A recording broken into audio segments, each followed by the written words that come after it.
दोस्तों नमस्कार। आज का टॉपिक है नागरिकता अधिनियम 1955 यथा संशोधित। यथा संशोधित means as amended. As amended भी बोल सकते हैं, एज मॉडिफाइड भी बोल सकते हैं।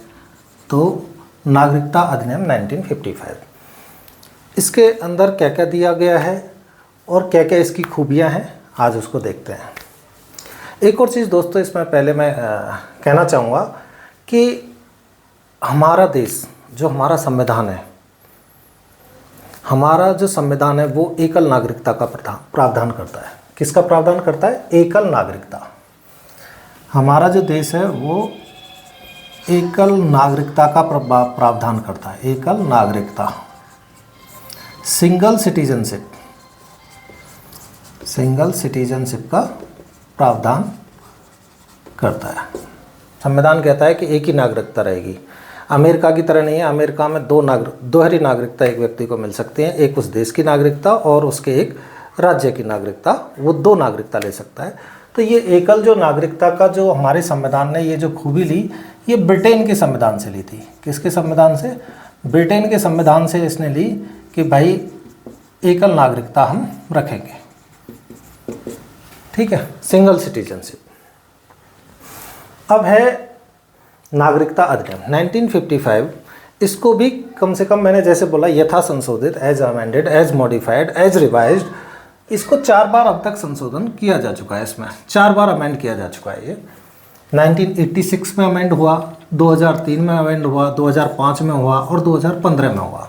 तो ये कभी कभी क्वेश्चन आ जाता है कि जो अधिनियम है नागरिकता अधिनियम, जो सिटीजनशिप एक्ट है 1955 का, वो कितनी बार अमेंड हो चुका है? तो अभी तक 4 बार ये अमेंड हो चुका है। और किस किस में अमेंड हुआ है? 1986, 2003, 2005 एंड 2015। तो ये ध्यान रख सकते हो। अब आगे देखते हैं इसकी जो नागरिकता अधिनियम की जो इम्पोर्टेंट बातें हैं वो क्या क्या हैं। ये क्या करता है? भारतीय नागरिकता, जो इंडियन सिटीजनशिप है, उसके अधिग्रहण और निर्धारण का प्रावधान करता है। एक्विजिशन एंड डिटर्मिनेशन का ये प्रोविजन करता है। क्या करता है? नागरिकता अधिनियम 1955 भारतीय नागरिकता के अधिग्रहण और निर्धारण का प्रावधान करता है। एक्विजिशन एंड डिटर्मिनेशन का प्रोविजंस ये इसमें दिया गया है। जैसे हमने बताया, लास्ट वीडियो में भी मैंने बताया कि आर्टिकल जो 11 है, जो भारत की ये जो नागरिकता के ऊपर जो आर्टिकल दिया गया है, हमने लास्ट वीडियो में भी कवर किया है।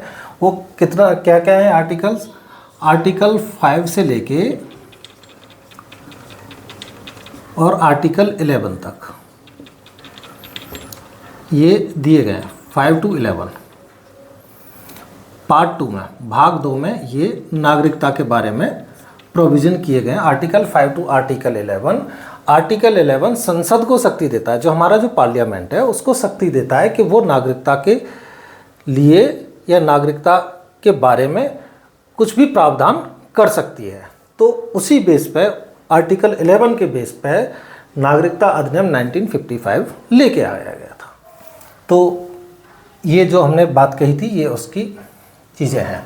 भारतीय नागरिकता के अधिग्रहण और निर्धारण का प्रावधान करता है। नेक्स्ट करते हैं, नागरिकता प्राप्त करने के लिए इसमें 4 तरीके बताए गए। नागरिकता प्राप्त करने के लिए ये जो नागरिकता अधिनियम है 1955 का, इसमें 4 तरीके बताए गए हैं। किस तरह से? जन्म से, बाय बर्थ आप नागरिकता ले सकते हो। वंश से, बाय डिसेंट। पंजीकरण द्वारा, नंबर 3 पंजीकरण बाय रजिस्ट्रेशन। और नंबर डी देशीयकरण द्वारा, नेचुरलाइजेशन। तो नागरिकता प्राप्त करने के इसने 4 तरीके बताए। किससे? जन्म से, वंश से, पंजीकरण से और देशीयकरण या प्राकृतिकरण। ये इनके द्वारा हम नागरिकता ग्रहण कर सकते हैं। तो अब इन चारों के बारे में देखते हैं कैसे कैसे हम नागरिकता, ये अधिनियम हमें प्रदान कर सकता है। जन्म से, बाय बर्थ। बाय बर्थ के बारे में ये अधिनियम क्या कहता है कि जो 26 जनवरी 1950, 26 जनवरी 1950, 26 जनवरी 1950 क्या है? जिस दिन से हमारा संविधान लागू हुआ था, 26 जनवरी 1950 को या उसके बाद, 26 जनवरी 1950 के बाद, लेकिन 1 जुलाई 1987 से पहले, लेकिन 1 जुलाई 1987 से पहले जन्मा प्रत्येक व्यक्ति जो भी 26 जनवरी 1950 को या उसके बाद में 1 जुलाई 1987 से पहले जन्मा प्रत्येक व्यक्ति भारतीय नागरिक है, भारतीय नागरिक है, इंडियन सिटीजन है, चाहे उसके माता पिता की राष्ट्रीयता कुछ भी हो, उसके माता पिता की राष्ट्रीयता कुछ भी हो, अगर वो ऐसे जन्मा है तो वो भारतीय नागरिक है। हमने ये, अब आप क्वेश्चन करोगे 1955 में आया था, अब ये 1 जुलाई 1987 कैसे डेट आ गई? तो मैंने पहले ही बताया कि इसका 4 बार संशोधन हुआ है, 1986, 2003, 2005 और 2015। तो ये अमेंड होने के बाद में इस तरह से चीज़ें इसमें दी गई हैं। तो पहला पॉइंट क्लियर हो गया, 26 जनवरी 1950 को या उसके बाद 1 जुलाई 1987 से पहले का जो जन्मा व्यक्ति है वो भारतीय नागरिक है, चाहे उसके जो माँ बाप हैं वो कहीं की भी राष्ट्रीयता हो या यहाँ की नहीं भी हो। दूसरा पॉइंट है 1 जुलाई 1987 और 2 दिसंबर 1 जुलाई 1987 और 2 दिसंबर 2004 के बीच भारत में जन्मा प्रत्येक व्यक्ति भारतीय नागरिक है।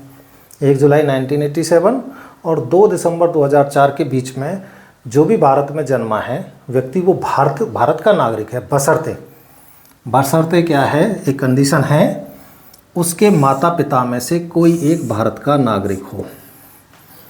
क्या कंडीशन दी गई है इसमें? इसके बीच का जन्मा व्यक्ति भी भारतीय नागरिक हो सकता है, लेकिन उसके जो माता पिता हैं उनमें से एक जरूर भारत का नागरिक होना चाहिए, एटलीस्ट वन।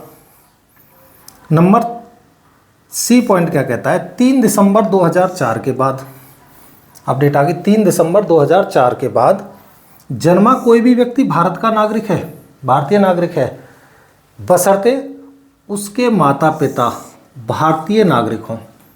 इसके बाद भी जन्मा व्यक्ति भारतीय नागरिक हो सकता है अगर उसके माता पिता भारतीय नागरिक हैं या माता पिता में से कोई एक भारतीय नागरिक है, या तो दोनों ही हो या फिर एक हो, और दूसरा किसी देश का अवैध प्रवासी ना हो। अगर इनमें से कोई एक भारतीय नागरिक है तो जो दूसरा जो माता पिता है या माँ है या पिता है वो किसी भी देश का अवैध प्रवासी नहीं होना चाहिए, इलीगल माइग्रेंट नहीं होना चाहिए। तो अवैध प्रवासी नहीं होना चाहिए किसी भी देश का, तब वो 3 दिसंबर 2004 के बाद जो व्यक्ति है वो भारतीय नागरिक हो सकता है। नेक्स्ट है पंजीकरण द्वारा, बाई रजिस्ट्रेशन। बाई रजिस्ट्रेशन में क्या है? नंबर पहला पॉइंट, आवेदन करने से पहले, आवेदन करने से पहले जब आप पंजीकरण करोगे नागरिकता के लिए, कोई भी व्यक्ति पंजीकरण करेगा, रजिस्ट्रेशन करेगा, तो उसकी कुछ शर्तें हैं। क्या शर्तें हैं? आवेदन करने से पहले 7 वर्षों तक भारत का निवासी हो, वो व्यक्ति है 7 वर्षों तक भारत का निवासी हो। दूसरी कंडीशन क्या है? भारतीय मूल का व्यक्ति जो भारत के बाहर किसी देश का निवासी हो। भारतीय मूल के व्यक्ति, जैसे बहुत से व्यक्ति हैं जो बाहर जाके काम करते हैं, वहाँ पर रहने लगते हैं, वो भारतीय मूल के हैं, तो उनको भी नागरिकता दी जा सकती है। तीसरा पॉइंट है भारतीय नागरिक से शादी और 7 साल तक सामान्य रूप से निवासी हो। तीसरा पॉइंट क्या है कि कोई बाहर का व्यक्ति है अगर किसी भारतीय नागरिक से शादी करता है, चाहे वो वोमेन जेंट से शादी करती है या जेंट्स वोमेन से शादी करता है, तो वो तभी भारत का नागरिक बन सकता है यदि वो सामान्य रूप से 7 वर्षों तक भारत में रहता है। नंबर 3 पॉइंट है वंश द्वारा, बाय डिसेंट। वंश द्वारा कैसे प्राप्त की जा सकती है नागरिकता? 26 जनवरी 1950 को या उसके बाद, 26 जनवरी 1950 को या उसके बाद भारत के बाहर पैदा हुआ व्यक्ति, भारत के बाहर जो पैदा हुआ व्यक्ति है वो वंश के आधार पर भारत का नागरिक है यदि, पॉइंट आ गया इसमें, कब है? यदि उसके माता पिता भारत के नागरिक थे, वो तभी हो सकता है 26 जनवरी 1950 को या उसके बाद, वंश के आधार पर तभी वो नागरिकता या सिटीजनशिप की लिए रजिस्ट्रेशन या आवेदन तभी कर सकता है जब वो उसके माता पिता भारत के नागरिक थे, वंश के आधार पर तभी मिल सकती है। नंबर 4 पॉइंट है प्राकृतिकरण द्वारा या नेचुरलाइजेशन द्वारा। ऐसे प्राकृतिकरण को हम देशीयकरण भी बोल सकते हैं, देशीयकरण द्वारा। ये देशीयकरण या प्राकृतिकरण या नेचुरलाइजेशन ये एक इस तरह का प्रोसेस है। इसका मतलब है कि जो किसी दूसरे देश का व्यक्ति है उसको अगर हमें भारत में नागरिकता देनी है तो उसके लिए एक लीगल प्रोसेस है। वो लीगल प्रोसेस क्या है कि उसे कितने दिन तक भारत में रहना है और उसको क्या क्या फॉलो करना है, तभी वो देशीयकरण द्वारा या नेचुरलाइजेशन द्वारा नागरिकता प्राप्त कर सकता है। तो इसके लिए कंडीशन क्या क्या दी गई हैं, वो है 12 वर्ष का टाइम दिया है। आवेदन की तारीख से 12 महीने पहले, आवेदन की तारीख से 12 महीने पहले और कुल मिलाकर 11 वर्ष, इतना तो रहना चाहिए के लिए भारत का निवासी हो। जब वो इतना भारत का निवासी होगा 12 वर्षों तक, 12 वर्षों के लिए अगर वो भारत का निवासी है, उसमें एक ये भी दे रखा है आवेदन की तारीख से 12 महीने पहले, जब वो आवेदन कर रहा है उससे 12 महीने पहले और कुल मिलाकर 11 वर्ष होने चाहिए उसके, तो वो भारत का निवासी हो सकता है, भारत का नागरिक हो सकता है और नागरिकता अधिनियम की 3री अनुसूची की सारी योग्यताएं पूरी करता हो। नागरिकता अधिनियम की 3री अनुसूची की सारी योग्यताएं पूरा करता हो। जो भी क्वालिफिकेशंस हैं, जो इसकी जो 3rd अनुसूची दी गई है नागरिकता अधिनियम की, उसकी सारी योग्यताएं पूरी करता हो। तो नागरिकता अधिनियम की जो 3री अनुसूची है उसकी योग्यताएं क्या हैं, जैसे अगर वो भारत का नागरिक बनना चाहता है तो उसे स्वेच्छा से अपने जो जिस देश का वो व्यक्ति है उसकी नागरिकता छोड़नी पड़ेगी। और सबसे बड़ी चीज़ जो हमारे संविधान में 8वीं मैं कुछ पॉइंट बता रहा हूँ इसकी 3री अनुसूची की योग्यता की, जो 8वीं अनुसूची है जिसमें 22 भाषाएं हमारे संविधान में हैं, उनमें से किसी एक भाषा का वो जानकार होना चाहिए, एक भाषा का जानकार होना चाहिए। ठीक है, अब जिस देश में रह रहा है उसकी स्वेच्छा से वो उसकी नागरिकता छोड़नी चाहिए। और भी कई पॉइंट हैं, इस तरह की योग्यताएं उसमें दी गई हैं। तो ये था भारत का संविधान में नागरिकता क्या है, हमने बताया, लास्ट वीडियो में भी कवर किया हुआ है। नागरिकता अधिनियम 1955 एज अमेंडेड है, इसमें अमेंडमेंट हुआ है 1986, 2003, 2003 एंड 2005 एंड 2015। तो ये ध्यान रखने की चीज़ है, कभी कभी इससे क्वेश्चन आ जाता है, मेंस में पूछ लिया जाता है या प्री में पूछ लिया जाता है। तो आज के लिए धन्यवाद एंड नमस्कार।